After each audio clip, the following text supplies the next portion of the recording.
Hoy nos corresponde referirnos a la simbología arcaica y después a algunos aspectos de esa simbología en el sistema egipcio.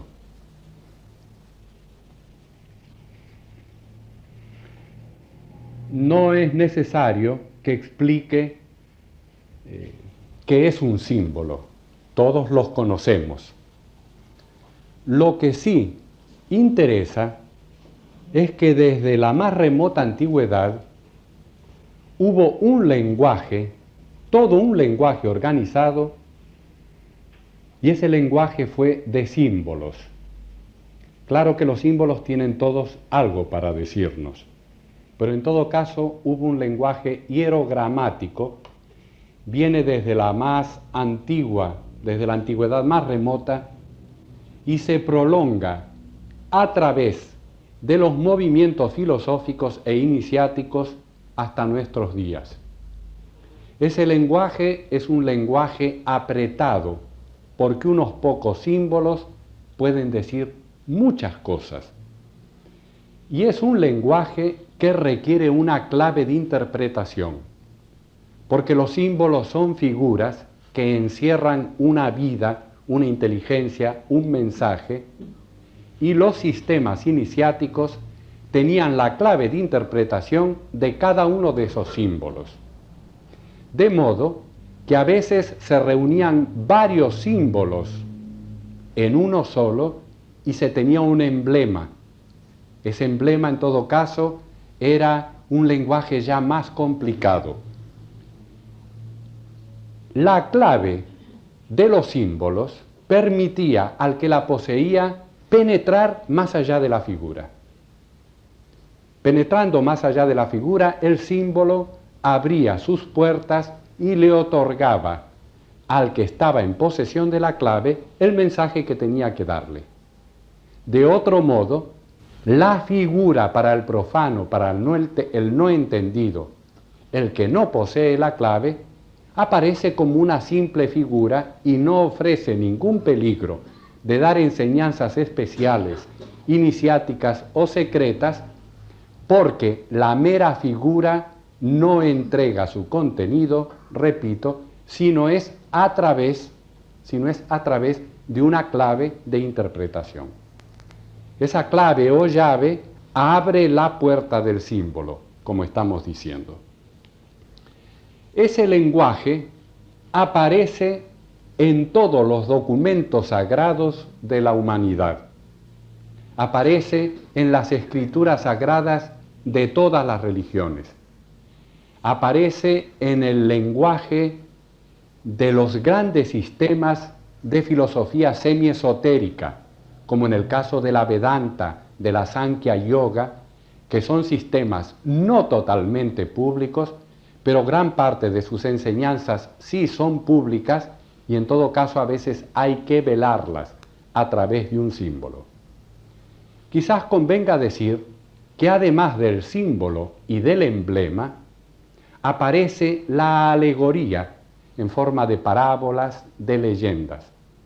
Pero la alegoría en todo caso es diferente del símbolo, en que la alegoría es siempre una narración, tiene un argumento, se cuenta o se dice algo, mientras que el símbolo o la simbología arcaica es una sucesión de figuras. Creo que con esta introducción, asaz breve, nos ponemos ya en el interior del asunto del que tenemos que hablar esta noche. Los símbolos son innumerables en los distintos sistemas y religiones, pero hay algunos símbolos que participan de la vida de las religiones nacionales y de los sistemas en general. De manera pues que puede hablarse de símbolos que son símbolos generales que casi todo el mundo usa en los diferentes lugares geográficos de la Tierra y en diferentes etapas de la evolución humana. En cambio hay otros que son de carácter más local. Los símbolos más usados son ciertas figuras geométricas que son generalmente utilizadas por todos los sistemas. Hay también ciertas figuras que representan a la naturaleza. Y hay como símbolos animales. Algunos de esos animales son utilizados también en todos los sistemas. Los símbolos, pues, pueden ser muy variados. Veamos, por ejemplo, he anotado una cantidad de símbolos que son símbolos generales. El del árbol. A la cabeza de las cosmogonías, en casi todos los sistemas aparece un árbol o más de un árbol.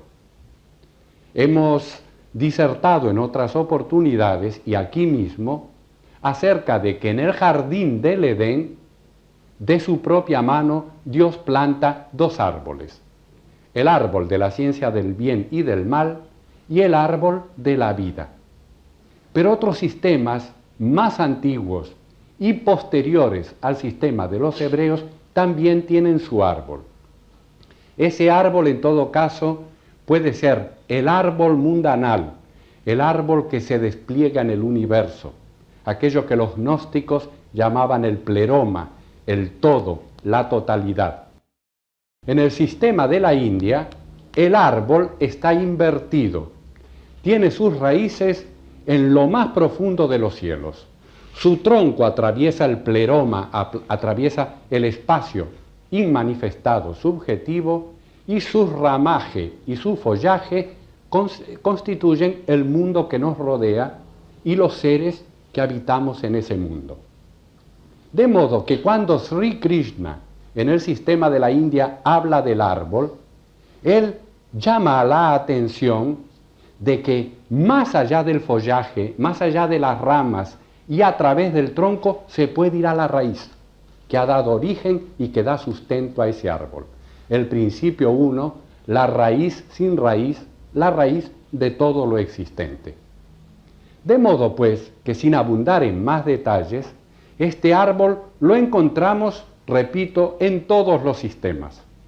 El árbol del bien y del mal generalmente aparece con un pájaro en sus ramas. Ese pájaro es muy interesante porque aparece en diversas teogonías e inclusive en las teogonías americanas, en la teogonía de los mayas, de los aztecas y en la incaica. Es un símbolo de carácter universal. Un pájaro habla desde las ramas. A veces son dos pájaros. Generalmente, enroscado en el tronco del árbol mundanal, hay una serpiente. En todo caso, estoy tratando de símbolos que son todos muy conocidos.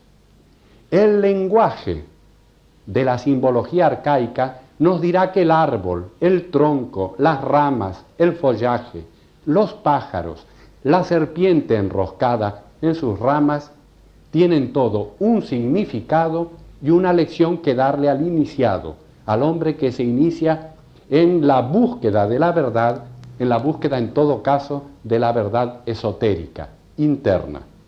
Otro símbolo fundamental de todas las religiones es el arca o nave, la navis. El arca aparece conteniendo los elementos que se salvan de un diluvio en todas las tradiciones. No hay solamente el arca de Noé en la tradición universal. Antes y después del arca de Noé, en el extremo de Asia, en el Medio Oriente, entre los pueblos del norte de la Escandinavia y también en las tradiciones americanas, se nos habla de que una cantidad considerable de aguas lo inunda todo y se salva la primicia o simiente de cada cosa en un barco o en un arca. Este es el arca como matriz de la naturaleza, donde se guarda la simiente del universo que va a venir después de un descanso, después de un periodo caótico en que las cosas van a volver a organizarse. Cuando el arca se constituye en símbolo sexual o fálico, es el órgano sexual femenino, donde se guarda la simiente del futuro ser. Nosotros vamos a ir viendo que muchos de estos símbolos tienen su correspondiente naturaleza en el mundo de la forma, y a eso se le llama falicismo, que no necesariamente en la historia de las religiones tiene que ser algo repugnante o pecaminoso, porque, según nos dice la sabiduría hermética, así como es arriba, así es abajo. La naturaleza es muy económica en sus procedimientos, y lo que vemos en el mundo físico generalmente es el retrato de las grandes ideas y de las grandes esencias que parten de la mente universal. Otro aspecto del arca, y aquí sí que ya el falicismo es más evidente, es el arca entre los hebreos de la alianza.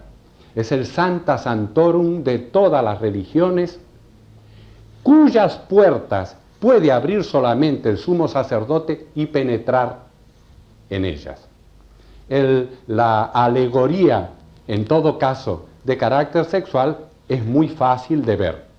Siempre en los sistemas de la antigüedad, estos símbolos eran muy respetados, porque en la naturaleza todo lo que es, todo lo que deviene, todo lo que se transforma, existe, tiene su existencia gracias a que la vida una se polariza, y ambos polos de esa misma naturaleza y de esa misma esencia lo podemos llamar masculino y femenino si queremos, pero también lo podemos llamar positivo y negativo, de acuerdo al enfoque que nosotros hagamos del asunto.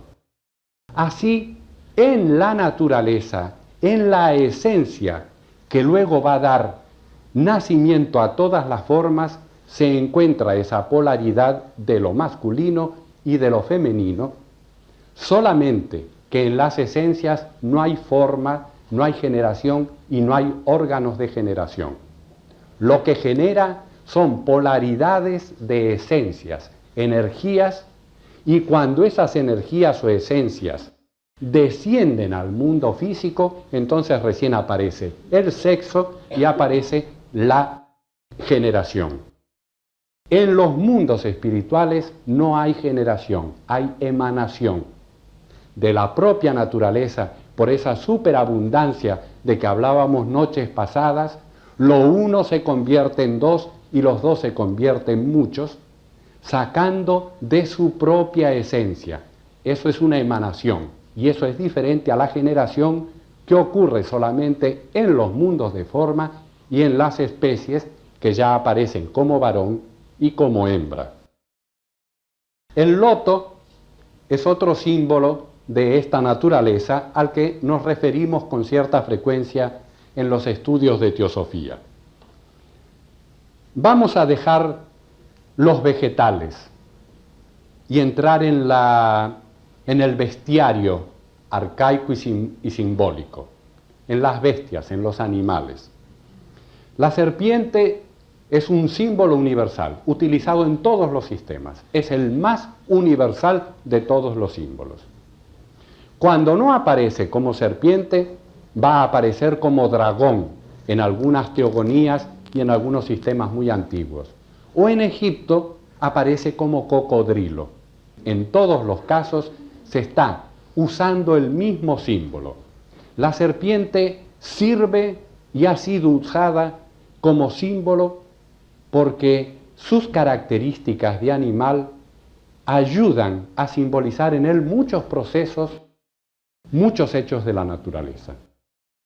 La serpiente, mordiéndose la cola, es el símbolo de la eternidad, del círculo sin fin de lo absoluto.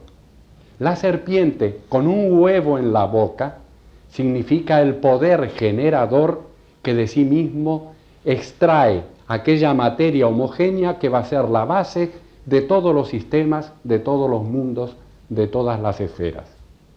La serpiente enroscada en un árbol y diciéndole a la primer pareja humana, coman del fruto de este árbol, significa la sabiduría o la inteligencia espiritual diciéndole al hombre, salga de su estado ingenuo infantil y dogmático y recree el conocimiento, adquiera la sabiduría que le va a permitir ser responsable de su propia vida. Porque esa sabiduría, esa mente, esa inteligencia que adquirimos con la evolución nos hace percatar de nosotros mismos y de las cosas. Nos permite hacernos conocer como unos individuos, conocer la esencia, el modus operandi de la naturaleza y por ende el ser el arquitecto de nuestros propios destinos. Sin esa sabiduría, el hombre es un mero ser obediente en la naturaleza que actúa por impulsos y actúa por instinto. Es el ser humano aquel ser en quien la sabiduría, simbolizada en la serpiente, simbolizada en ese reptil, es el que adquiere ese conocimiento de sí mismo que llamamos autoconciencia. Esto también es fácil de ver en los sistemas de simbología arcaica.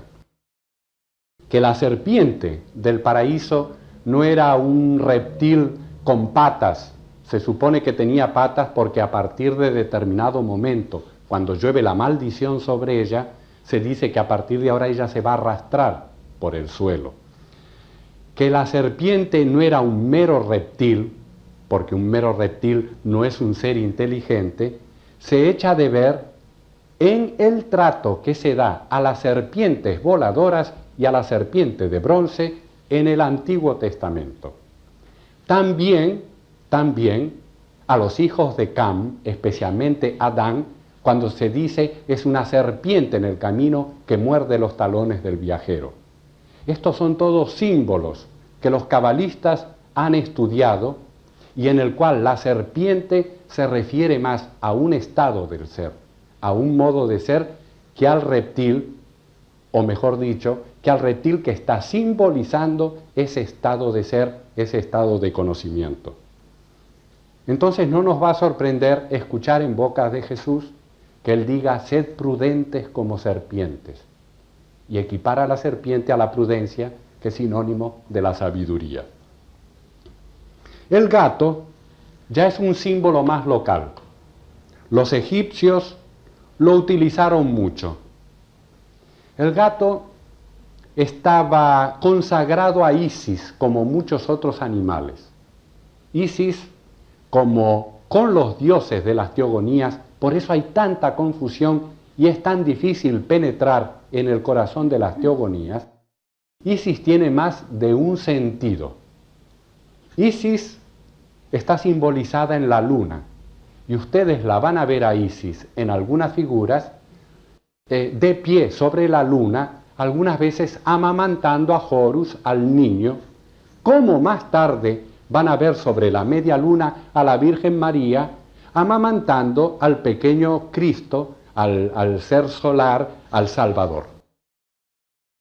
Este es uno de los aspectos de Isis y representa, como en esoterismo representa de un modo muy especial la luna, el pasado del ser humano y su instinto y su generación en su parte animal, en lo que los estudios teosóficos denominamos el cuaternario inferior. Pero también Isis significa la primitiva sabiduría, es la luz del alma. En todo caso, Isis, en este sentido, representa algo que el ser humano tiene que conseguir. El gato ve en la oscuridad, y el hecho de ver en la oscuridad es un símbolo del hombre sabio a quien las tinieblas no lo pueden envolver. Ustedes observen qué ingenioso en este caso es el símbolo del gato. Pero no para ahí el símbolo del gato. El gato es el ojo del sol en la noche, porque el gato refleja la luz del sol. La luna no tiene luz propia. La luna alumbra porque el sol le presta la luz. Entonces la luna representa junto con el sol los dioses para que el ser humano se maneje a través de ellos, y ambos símbolos son los símbolos más representativos y ligados con el ser humano, como un animal que piensa, que busca la sabiduría. Claro que hay otros planetas que son símbolos, como Mercurio o Venus, en todo caso, ligado a los principios superiores del hombre. Pero el Sol y la Luna son símbolos que atañen, repito, directamente con el ser humano.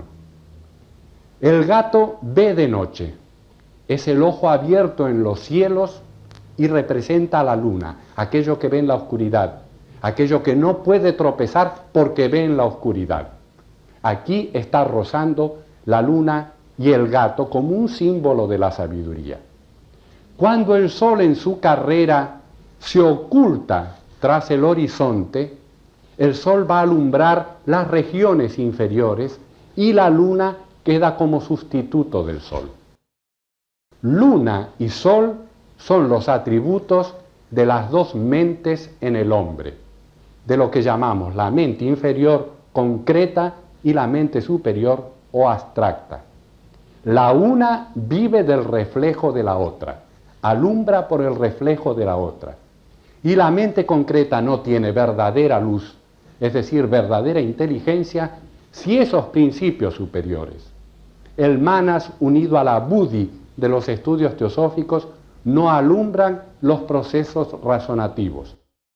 Por eso se puede tener una buena cantidad de estructura concreta de inteligencia, de racionalidad, y no ser necesariamente inteligente, brillante ni espiritual. Es el sol el que se refleja en la luna y le presta su brillo. Es el sol donde está la luz y la luna recibe la luz prestada. Es el símbolo de la personalidad y de la individualidad de los estudios teosóficos. Esa gran división que hacemos en los estudios teosóficos con un cuaternario y una triada. La triada es de origen divino y espiritual. No es opaca, tiene luz propia. El cuaternario es opaco y carece de luz a menos que se le alumbre. Si el hombre, con la porción de inteligencia animal que tiene, no aspira y se conecta con su triada espiritual, él va a carecer de aquella luz verdadera y va a errar por la vida. Exactamente no va a saber por qué vive. Su vida no va a tener un derrotero y no va a haber una dirección fija, una meta precisa, bien alumbrada, hacia dónde ir. Esto nos explica por qué al alma humana la tiene que iluminar en la simbología cristiana la luz del alma, la luz del Cristo. Este lenguaje es exactamente lo mismo y estos símbolos son tomados de los egipcios.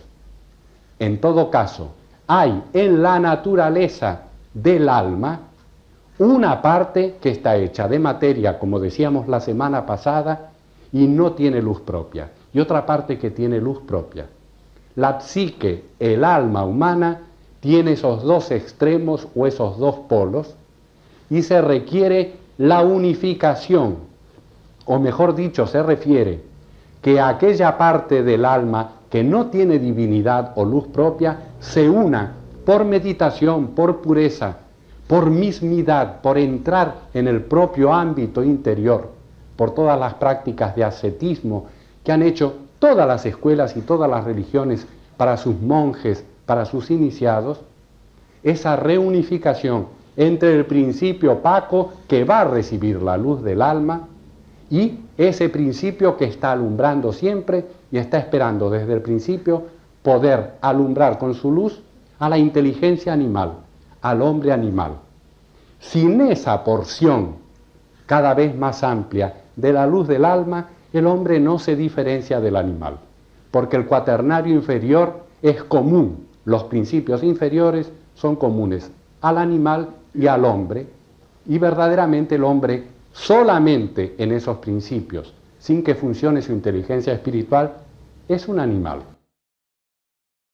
Algunas veces se ha acusado a los sistemas antiguos de utilizar animales, bestias, para simbolizar cosas sagradas, naturalezas sagradas, procesos sagrados.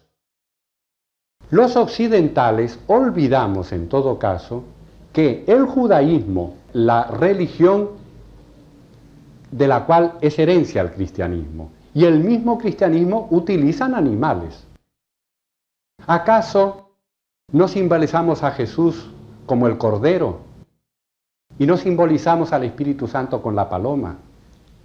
Cada uno de los evangelistas no tiene un animal a la cabeza y algunas ediciones de los evangelios están engalanadas con las figuras del toro, del león, etc. Esto es común y no nos debe sorprender que se utilicen animales que tienen cierta característica, algo que los distingue, y eso que los distingue justamente es lo que sirve a la inteligencia humana para que tenga un punto de apoyo. Cuando el Buda, sus discípulos lo llaman elefante, naturalmente que el Buda no se ofendía. Y la palabra de elefante o de león, con que se sustituye la palabra Buda en gran parte de los sutras, no ha resultado nunca ofensivo a nadie. Porque el león simboliza la fuerza. Cuando Buda hace ciertas afirmaciones fundamentales en cosmología o en antropología, cuando da ciertos mensajes fundamentales, Sariputra o cualquiera de los otros discípulos dicen: ¿qué rugido de león has lanzado? Y eso se considera un elogio, porque el rey de la selva ruge y atemoriza, pone pavor y respeto a todos los demás animales de la selva. Del mismo modo, el Buda con sus verdades se está alegorizando y simbolizando, nos llena de respeto a todos aquellos que estamos buscando la verdad acerca de nosotros mismos y del porqué de la vida. El elefante no solamente simboliza fuerza, sino inteligencia. Obviamente es el más inteligente de los animales y se ha empleado el elefante como sinónimo del desarrollo de las cualidades mentales, por ciertas características que todos sabemos que posee el elefante, que aúna inteligencia y fuerza. De modo, pues, que estos símbolos, simbolizar en animales es propio y común de todas las religiones. Solamente que algunas de ellas han hecho de su simbología, o han hecho su simbología casi exclusivamente en base a animales, lo que complica mucho el asunto, porque los animales representan ora una cosa, ora otra cosa, y aún la actitud de los mismos animales representan distintas cosas, ya estén de pie, ya estén acostados, y el lenguaje alegórico se hace harto más complicado a medida que las verdades que se tienen que transmitir a través de esos símbolos son más complicadas, más abstrusas, más profundas. Ustedes saben que los primeros cristianos se reunían en las catacumbas y se reconocían dibujando un pez. El símbolo más antiguo que se tiene de Cristo es el de un pez, otro animal. Y ese símbolo del pez, no solamente por motivos astrológicos está ligado a la figura de Cristo, sino que está ligado a los sistemas caldeos, al sistema judío, porque el Mesías esperado iba a ser un pez, pero un pez en todo caso no era el animal, sino aquel capaz de nadar en las aguas, aquel capaz de conducir el barco. De ahí que Tertuliano, uno de los primeros padres de la Iglesia, diga: ¡qué felicidad! Un pez tan grande, refiriéndose a Cristo, entre nosotros, pececillos pequeños.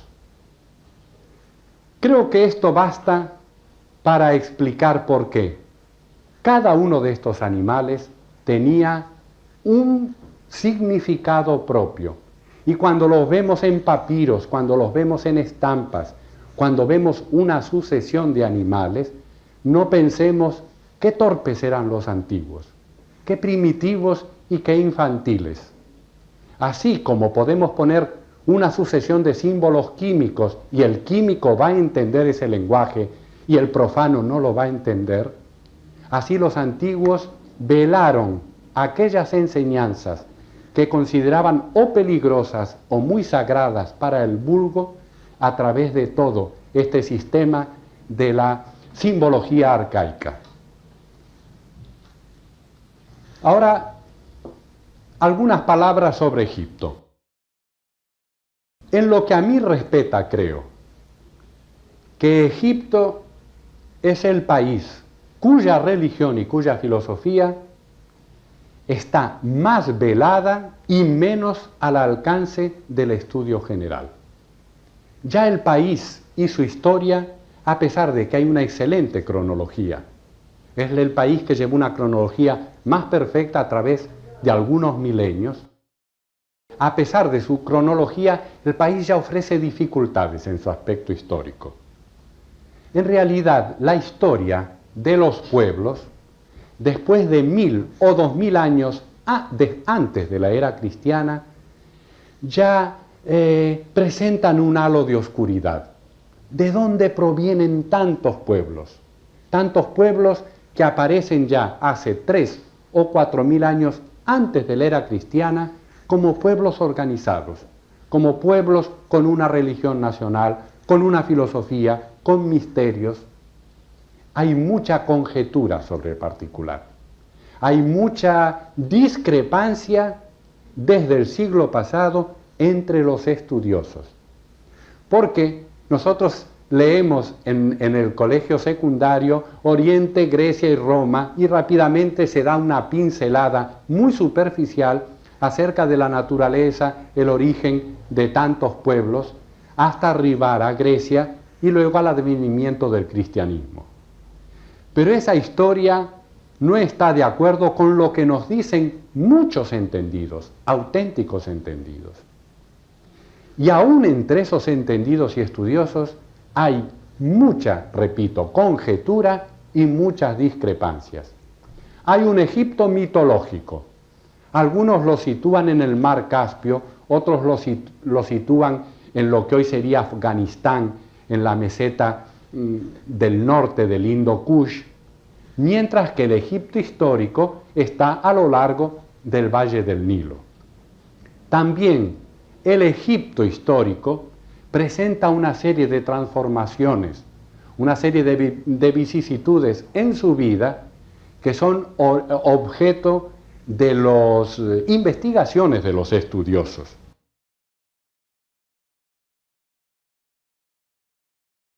Esto hace que el sistema de simbología egipcia sea harto complicado y que la religión egipcia no pueda describirse de un solo tirón, ni tampoco nosotros tengamos hasta el momento presente elementos para reconstruirla totalmente.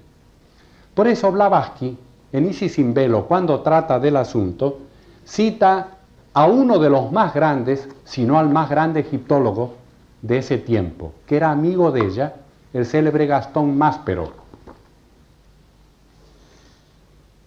Gastón Maspero dice: cada vez que oigo hablar de la religión de Egipto, me siento impulsado a preguntar ¿a qué religión se refieren?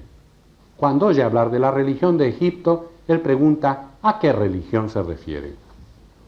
¿Es la religión de la cuarta dinastía o la religión del período de los Ptolomeos?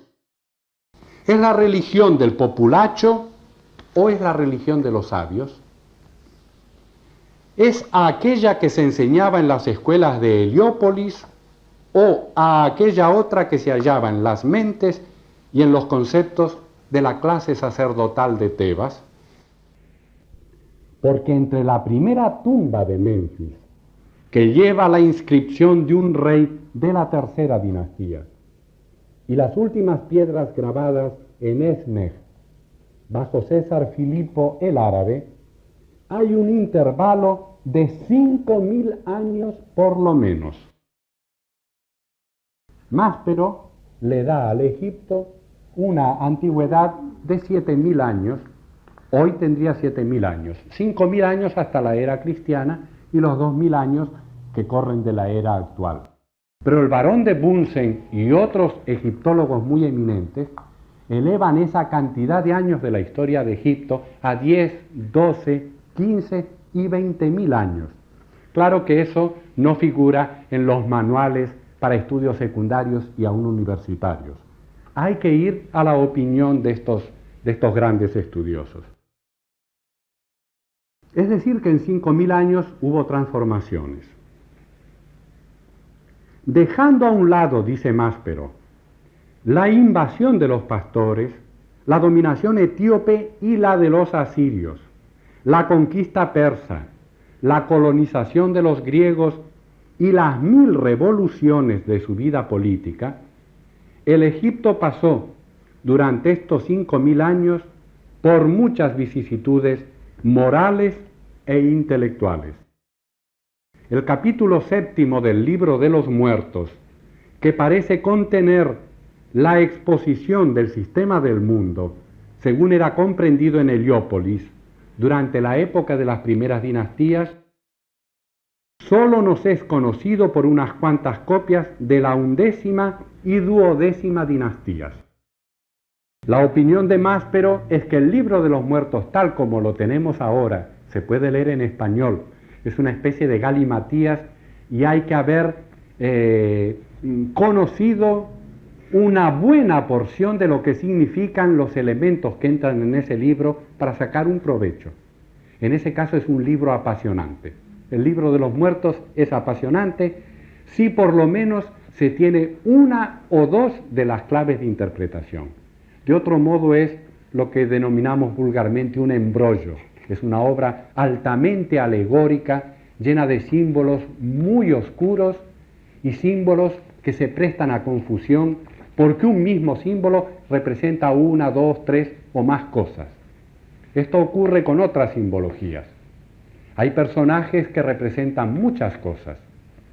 En los estudios teosóficos utilizamos la palabra Manu y decimos que el legislador de la quinta raza raíz es un personaje a quien identificamos como el Manu que condujo a un pueblo elegido hasta determinado lugar y a partir de ahí él da un nuevo tipo humano, un nuevo tipo psicofísico. Pero la palabra Manu significa muchas cosas en el lenguaje esotérico. La palabra Manu significa ese legislador. Significa una pléyade de seres que fueron Manus cuando las razas no tenían forma. Significa un estado de pensamiento.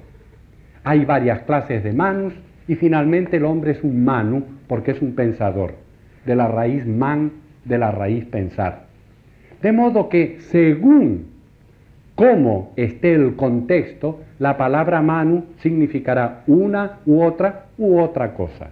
Lo mismo Isis, lo mismo Osiris y lo mismo tantos otros personajes y tantos otros símbolos que hacen complicada la comprensión del libro. Es decir, el Libro de los Muertos ya aparece o lo tenemos a través de algunas copias de una dinastía muy posterior a cuando el libro fue escrito. Máspero dice es posible que haya sufrido cambios a través de esos milenios.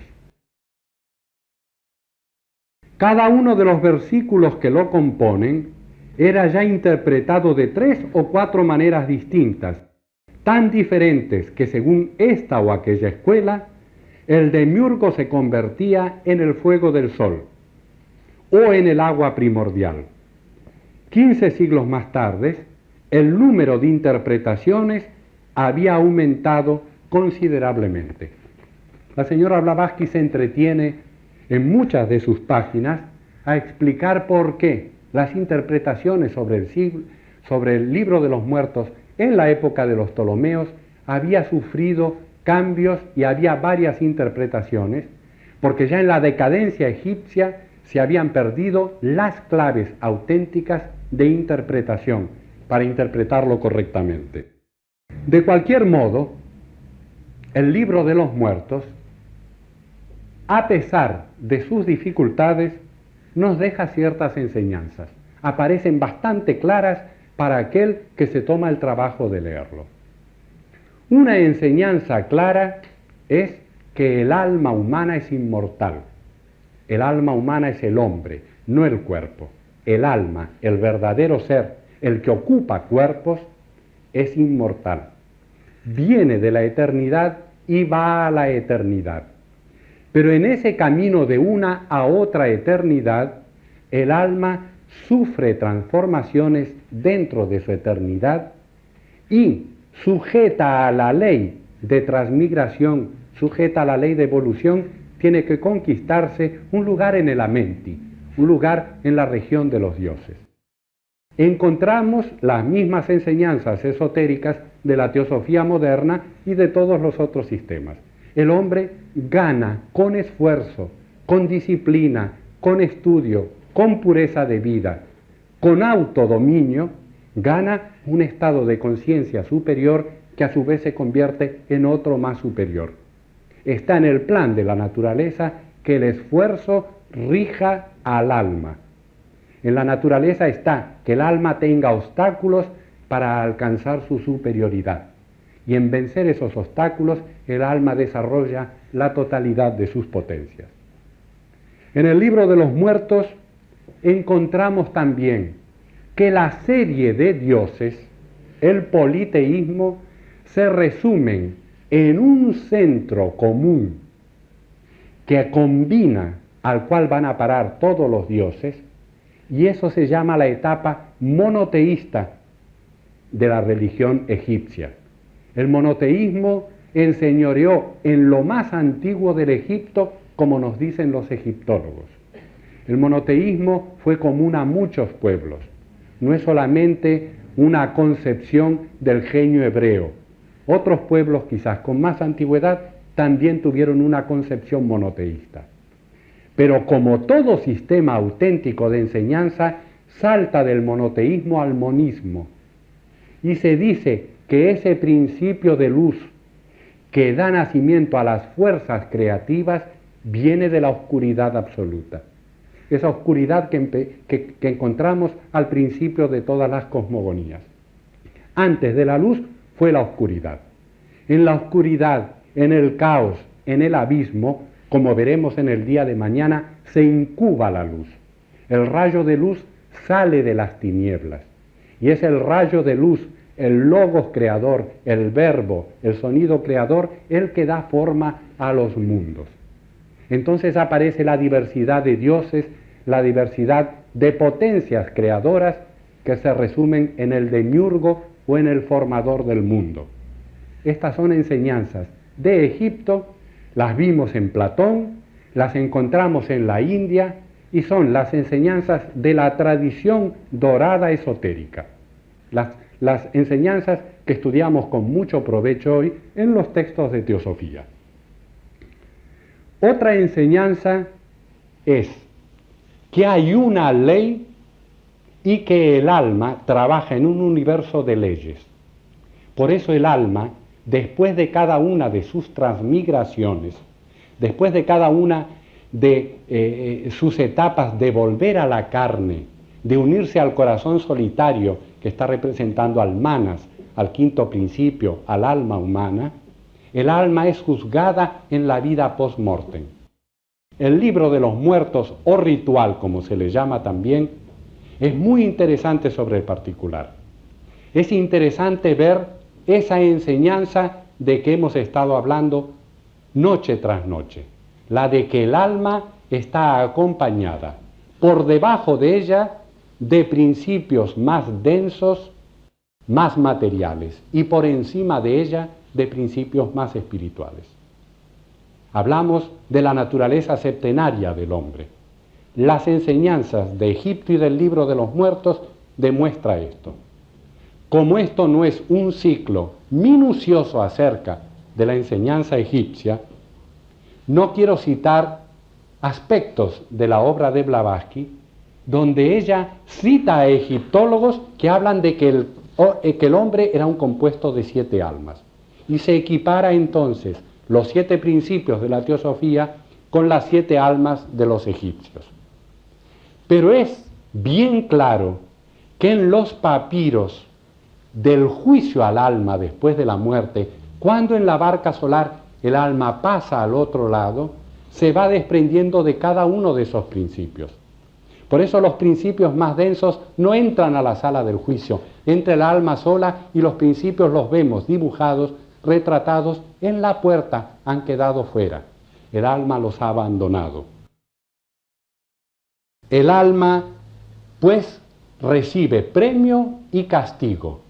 Y ese premio y castigo está simbolizado en el trigo, en algo que yo les voy a leer dentro de un momento. Hay mucho y extraordinario sobre Egipto en Isis sin velo. Y más adelante, mucho hermoso y extraordinario en la doctrina secreta sobre el Egipto. En el 5º volumen de la doctrina secreta, un capítulo está dedicado a Egipto, a su magia, a sus costumbres, a su religión. Y la señora Blavatsky comenta el célebre papiro Harris del Museo del Louvre, dando la interpretación esotérica de lo que dice ese papiro y de lo que representaba la magia egipcia.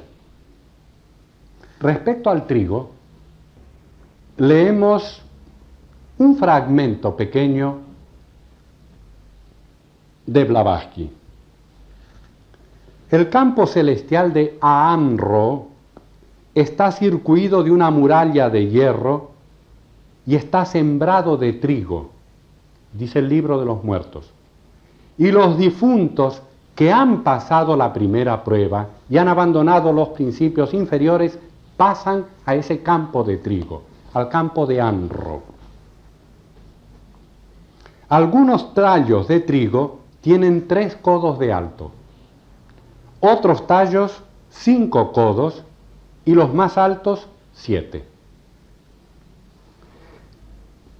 Quienes alcanzan estos 2 últimos números entran en el estado de bienaventuranza. Los espíritus desencarnados, el difunto, así se le llama en el libro de los muertos, el difunto cuya cosecha tenía solo 3 codos de altura, iba a las regiones infernales. El trigo era entre los egipcios el símbolo de la ley de retribución o karma. Los codos hacían referencia a los principios de la naturaleza y del hombre. Esa enseñanza teosófica de todos los tiempos, que el alma, en su periodo post-mortem, cosecha aquello que sembró mientras vivía en su cuerpo físico. No hay una separación ni hay una nueva vida especial después del umbral de la muerte, cuando se abandona el cuerpo físico y se pasa a vivir en las regiones sutiles. Lo que el alma cosecha en las regiones sutiles está marcado por aquellas acciones que cometió en la tierra y cosecha el premio o el castigo de las acciones rectas o torcidas, del bien o del mal que ha hecho. El hombre es un septenario, nos dice la enseñanza esotérica. Y esos 7 principios que hicimos en el pizarrón en la clase anterior abarcan desde los principios psicosomáticos, aquellos aspectos más densos y animálicos, biológicos y vitales de la naturaleza, hasta los principios más puros y espirituales. Atma y Buddhi, tal como se estudian con estas 2 palabras en los libros de teosofía. La totalidad que es el hombre, el conjunto que es el hombre, está representado por esos 7 principios. De esos 7 principios, los 3 inferiores son principios de carácter físico vital, y son el cuerpo físico, su fantasma, su doble astral, su doble etéreo, y prana o la energía solar que anima a ese conjunto. Eso es lo que se llama la triada física en esoterismo. Esa triada física anima al hombre y es la expresión más densa y más material del hombre. 3 codos de trigo, la cosecha de trigo de 3 codos después de la muerte es la cosecha del hombre que vivió para el cuerpo. ¿Cuánta gente hay que vive para la vida senciente? ¿Cuánta gente hay que vive hacia afuera, pura y exclusivamente para su vida senciente? La luz de la inteligencia no brilla en ellas. No hay intereses que no estén referidos. ¿A qué voy a comer dentro de 2 o 3 horas? ¿Y a qué goce sexual o sensorio de otro tipo tendré esta noche o mañana o la semana que viene? Es decir, la conciencia está atrapada. La conciencia del principio racional está atrapada por la naturaleza psicofísica, por la naturaleza vital y física. Es una etapa en la evolución y muchas gentes viven sus vidas sin levantar los ojos. Ustedes observen que lo propio de la bestia es que camina siempre mirando al suelo. Es el hombre el que puede mirar al cielo. El hombre puede mirar al suelo y al cielo. Y esto es un símbolo físico de que la totalidad de los principios del hombre le permiten vivir o como una bestia irracional o como un Dios, como un ser divino, como un ser que busca y puede desposarse con la sabiduría, con el conocimiento superior. De este modo, para el hombre que ha vivido una vida sensoria, hay un más allá en que en ese campo, que es el resultado, la reacción, el efecto de las acciones humanas, su parcela, la parcela que él ciega para el Señor de la eternidad.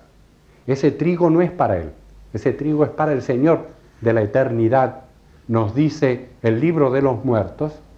Ese trigo no es de más de 3 codos, no ha pasado la prueba, no se ha interesado por las cuestiones espirituales, es un alma infantil, inmadura y por tanto no puede pasar al campo de los dioses. Los que cosechan trigo de 5 codos son aquellos que a los 3 principios vitales y físicos de que estamos hablando han agregado otros 2 principios de la naturaleza humana. El principio que llamamos Kama Rupa o que Blavatsky llama Kama Rupa, el alma animal, y el principio mental, el principio de la inteligencia. Cuando un hombre ha usado su inteligencia para el bien, cuando ha utilizado su inteligencia para descubrir cosas, aún en un sentido sencillo y humano, ese hombre no está trabajando exclusivamente para la bestia que hay en él. Está trabajando para el alma inteligente, para el alma racional. Las acciones de este alma más evolucionada hace que él haya puesto en juego 5 de sus principios. Ya no es enteramente alguien que vive la vida senciente. Como alguien que trabaja con los 5 principios, puede tener muchos momentos de su vida puramente sencientes, pero su inteligencia ya le buscará a interrogarse acerca de ciertas cosas, a escuchar algo más inteligente, cada tanto a leer un libro que lo eleve y que lo instruya. 5 codos de trigo ciega el alma que trabaja con 5 principios sobre la tierra y en su campo de trigo su parcela será de 5 codos. Pero el que tiene trigo segando de 7 codos es aquel que ha reunido la totalidad de su naturaleza, que ha armonizado la totalidad de su naturaleza, que ha enganchado los 6 principios inferiores con el 7º o superior o el espíritu. Es el hombre realizado, el hombre que ya no regresa a la transmigración. En los papiros no encontramos que el hombre que cosecha trigo de 7 codos de altura regresa para la transmigración. Así pues encontramos en esta alegoría del libro de los muertos enseñanzas respecto a la evolución, al estado de la humanidad y aún porque al alma se le instruye en el más allá acerca de lo que debe hacer de acuerdo al estado de evolución en que se encuentra. Estas son enseñanzas que encontramos en el libro de los muertos. Quiero terminar con un par de símbolos más. El halcón. El alma es simbolizada casi siempre por un ave. en casi todos los sistemas el alma es un ave. Pero como Manas, el alma es dupla, en algunos sistemas son dos aves gemelas. En el sistema de las Upanishadas de la India hay un célebre Upanishada que dice: en lo alto del árbol hay dos pájaros gemelos, es decir, de la misma naturaleza. Uno come el fruto de todas las cosas, el otro observa. El Manas superior y el Manas inferior. En la naturaleza del hombre hay un testigo, alguien que no se mete en los problemas de la vida. Y también alguien, que somos nosotros mismos, involucrados en todos los problemas, sufriendo todas las transformaciones de la materia y del mundo de la forma. Cuando la porción de conciencia, el ave que come del fruto del árbol, cuando el ave que come del fruto del árbol se reúne con su hermana gemela, tenemos nosotros el caso del alma unificada, el caso de la mente unificada. Entonces no hay lucha en el interior del ser humano, porque en el ser humano el ave que contempla los procesos quiere vivir en la paz de su verdadero ser. Y el ave gemela que quiere gozar del fruto mundano vive exteriormente y hacia afuera. Y por eso el hombre está en lucha consigo mismo. Hasta la unificación de ese principio quinto del Manas, de la mente, en una sola cosa, el hombre va a ser un ser en lucha, va a ser un ser que está extraño a sí mismo, venciéndose a sí mismo o derrotándose a sí mismo, según sea el caso. El halcón es el jeroglífico y emblema del alma. El sentido varía según sean las posiciones del ave. Así, cuando está echada como muerta, y en algunas pinturas en Dendera y en muchos papiros, encontramos al halcón en distintas posiciones, y todo eso es un lenguaje. Cuando está echada como muerta, representa la transición, el estado de larva, o sea, el paso del estado de una vida a otra. Cuando sus alas están desplegadas, significa que el difunto ha resucitado en el Amenti, el cielo superior de los egipcios, y se halla una vez más en consciente posesión de su alma. La crisálida se ha convertido en mariposa. Al final de cada vida terrestre y abandonados los principios del cuaternario, el alma se recupera a sí misma. Los budistas mahayanas dirán que el alma se hace universal porque recupera su gracia original, su estado puro de divinidad. Eso sucede por un momento en los periodos o intervalos entre cada encarnación, y antes que el alma vuelva a tomar el estado de larva en una gestación que la va a traer nuevamente a la tierra y va a aparecer como una nueva personalidad, como un nuevo ser humano, en esa constante de días y noches de que nos habla el libro de los muertos, en que el alma sigue a la noche después de la muerte y vuelve al mundo del día en la madrugada cuando vuelve a una nueva encarnación. Es el símbolo de la reencarnación en el sistema de los egipcios. Por último, algo sobre la cruz ansata. Ustedes conocen la cruz ansata. Esa es la cruz ansata. La tau es simplemente la cruz egipcia. Los egipcios también tenían la cruz que más adelante se apropió el cristianismo y que es una cruz muy antigua también.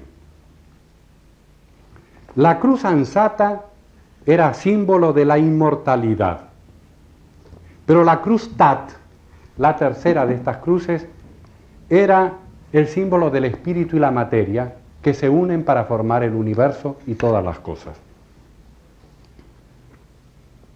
La cruz ansata fue el primer símbolo de la masonería egipcia, instituida por el conde de Cagliostro, y los masones seguramente deben haber olvidado la primitiva significación de sus símbolos más elevados cuando alguna de sus autoridades insisten aún en que la cruz ansata no es más que una combinación del yoni, órgano sexual femenino, y del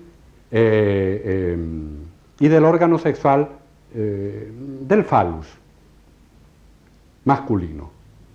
Como uno de los atributos de Isis era el círculo mundano, como símbolo de la ley sobre el pecho de una momia era el de la inmortalidad, de una eternidad sin principio ni fin, la que desciende sobre el plano de la naturaleza material y lo rebasa. La línea horizontal femenina sobrepujando la línea vertical masculina, el fecundante principio masculino de la naturaleza o espíritu. Sin asa o sin círculo encima, la cruz ansata se convertía en Tau, que por sí mismo era un símbolo andrógino de lo femenino y de lo masculino, y viene a ser puramente fálico o sexual solo cuando toma la forma. Hay muchas formas de cruz. La cruz ansata hace que el círculo en que la cruz primeramente está inscripta salga y se adoce a la cruz. El primer símbolo universal de todos los símbolos es el círculo sin límites de lo absoluto, cuyo punto central está en todas partes y su circunferencia en ninguna. En todo caso, el círculo representa la expresión de lo absoluto. Y cuando lo absoluto, o cuando del seno de lo absoluto aparece la aurora de una manifestación, esto aparece como un símbolo, como un punto en el centro del círculo, el punto focal de donde todo va a surgir. Cuando los principios duales de ese principio, de esa naturaleza unitiva, se manifiestan como dos líneas inscriptas en el círculo. Es la rueda, es un símbolo muy antiguo, el chakra de Vishnu. Y cuando lo absoluto desaparece en las tinieblas y en la sombra y queda lo femenino y lo masculino, tenemos la cruz. De manera que por una sucesión de símbolos explicamos cómo lo abstracto se hace concreto y cómo la ideación universal, que es una esencia, se convierte en forma, se convierte en fuerzas definidas y en generación, en la perpetuación de la vida tal como la encontramos en el mundo físico. El círculo que inscribía a la cruz en el sistema egipto desaparece y se coloca encima, símbolo de la eternidad sobre la manifestación o la materia y el espíritu. Por eso, en el sistema iniciático del Egipto, el iniciado, el neófito que se iniciaba, era acostado y crucificado encima de una cruz. Había una crucifixión antes de la crucifixión de Cristo. Pero cuando ese iniciado triunfaba de las pruebas iniciáticas, él salía de esa cruz sobre la que estaba acostado y entonces se le colocaba la cruz ansata sobre el pecho. La cruz, esté en las espaldas del individuo o esté sobre el pecho del individuo, es otro tanto del lenguaje alegórico, del lenguaje de los símbolos, y si no entendemos estas claves de interpretación, importantes aspectos de los sistemas iniciáticos se nos van a escapar. La cruz siempre fue un símbolo de vida. Como espíritu y materia, puramente fálico y sexual, es la generación, es la unión de lo masculino y lo femenino en el mundo físico. Como esencias, como polos energéticos en la manifestación espiritual, es aquello que va a permitir que todo surja, que la diversidad surja desde ese punto central que representa el punto en que los brazos de la cruz se encuentran. Cuando la cruz, regresando, se inscribe en un círculo, es que la cruz está en el más elevado estado espiritual. Los principios apenas se diferencian. Regresando más, borramos la cruz y dejamos otra vez el símbolo de lo infinito, el círculo sin límites del océano sin orillas de la manifestación universal. Así, la cosmología y la antropogonía de los antiguos utilizaron estos símbolos y otros que ustedes pueden encontrar si se toman el trabajo de estudiar estos textos que estamos comentando. Muchas gracias por esta noche.